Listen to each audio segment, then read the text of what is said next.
American Graffiti. Where were you in '62?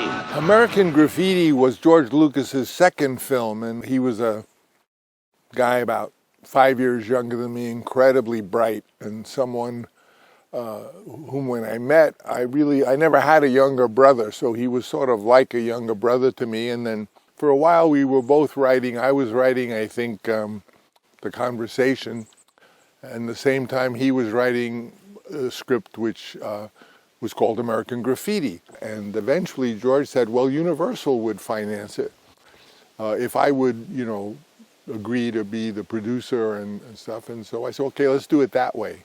Of course, Universal hated the title, and one of their requests was that it not be called American Graffiti, which was George's original title. And all kinds of titles. Even I thought, well, their problem was they thought people would think graffiti has to do with feet, which is pretty absurd.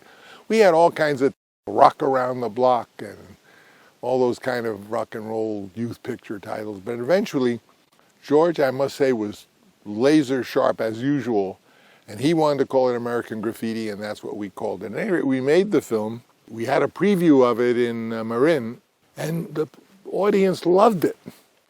But the Universal representatives were very grim. And one executive, who shall remain nameless, came and he says to George, well, George, we're very disappointed.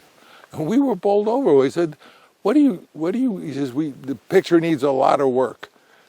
And I stood up and said, and I really did say this, I said, you ought to get down on your knees and thank this young man for what he's just done for your career. I said, if you don't want to do it, I'll buy the film and we'll do it. And then, of course, that caused a big ruckus. At any rate, the movie opened, and I think even to date, it must be one of the most successful low-budget movies ever made.